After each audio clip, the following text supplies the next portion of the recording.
Went in my 1-inch little nozzle.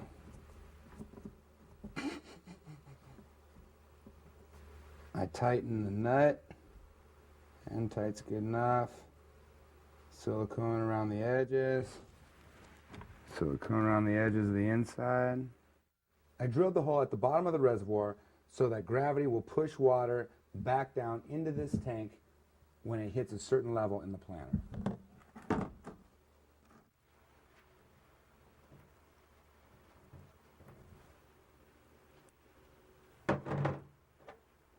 What I'm doing here is screwing in my 1-inch nozzles into my planter box.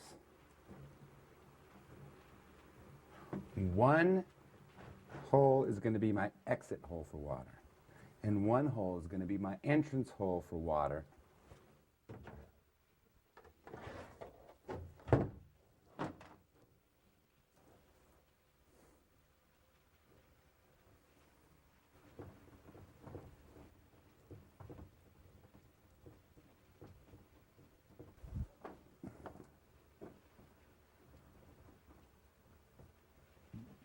Just finger tight.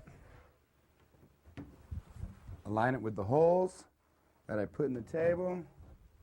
Now all I have to do is let the silicone dry and come back and connect all the hoses. Now that the silicone is dry on the 3 holes that I've drilled and the 3 nozzles that I've put in, 2 of the nozzles here in the planter and 1 of the nozzles here on my reservoir.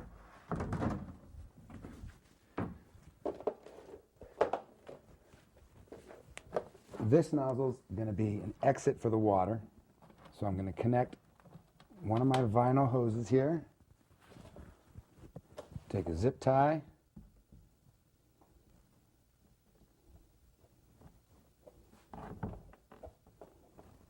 tighten it up right on the nozzle. Now with the other end,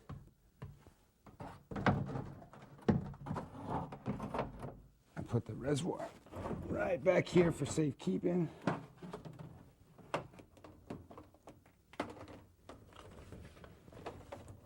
And I'm going to put the other end into one of the nozzles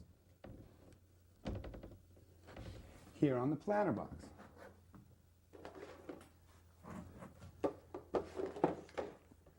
Now with the other hose, I'm going to attach one end to this pump, and I'm going to place it into the reservoir tank.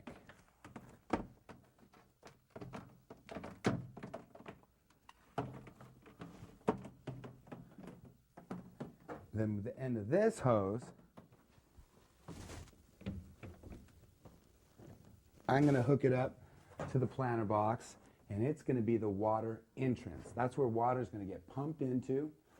I'm going to use this 5-inch piece of 3/4 outer diameter hose, and I'm going to put it in the end of the nozzle. At the top of this, I'm going to cut myself a piece of screen, and I'm going to zip tie it around so none of these little rocks will get caught in the hose. When the water level reaches this level, it's going to automatically drain back to the reservoir tank. Now on this hole over here, I'm going to place a little piece of screen down so the rocks don't get caught up in there. And like I said, that's where the water is going to get pumped in.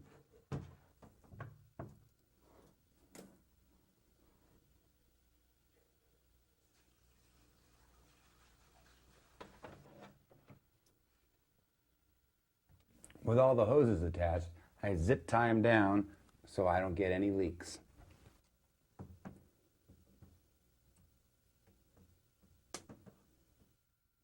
This pump pumps the water in this tank up into this planter through this hole right here. The planter fills up with water. When it gets to this level, it goes in this hose all the way down and returns back into the tank. when the pump shuts off, this, which is the entrance hose, also acts as an exit hose. So all the water is drained from the planter. The roots need oxygen to breathe. All that's left is to plug the pump into the timer that's been set for 3 times a day and plug the timer into the wall.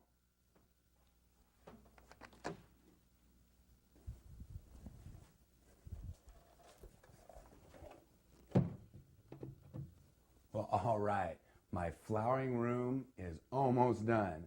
I've got my oscillating fan and my squirrel cage fan. I have plenty of air movement. I have a 400-watt high-pressure sodium light that's going to be perfect for flowering big buds. And I have a hydroponic system that waters my plants really efficiently. All I need now to make this room perfect is CO2. I'm happy again. I'm happy this time because it's really easy to set up a CO2 tank. After locating myself one of these adapter pressurizer air nozzle things and picking up one of these CO2 tanks, I can easily set up this air hose around where my plants are going to grow.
Now I'm going to poke holes in the little black plastic tube.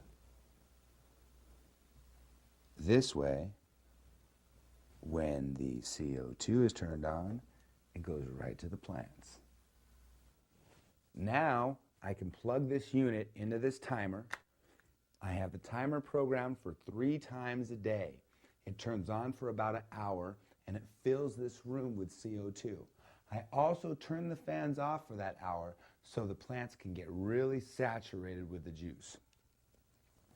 Once I plug this into the wall and it's turned on, the CO2 comes through this hose, loops around the plants, and oozes out of these little holes. This is a really good setup. It's a really good system. If I didn't have the money for this, well, I would just use bubbly water and a sprayer. I can spray this on the plants and they'll get CO2 all day long. Actually, I do both. I'm done. I've finished my vegetative grow room imitating the long days of summer, and I've finished my flowering room which imitates fall and winter time. I'm growing.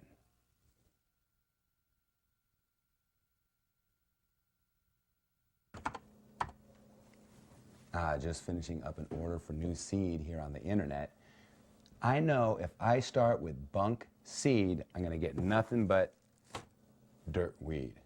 To avoid this, I always buy the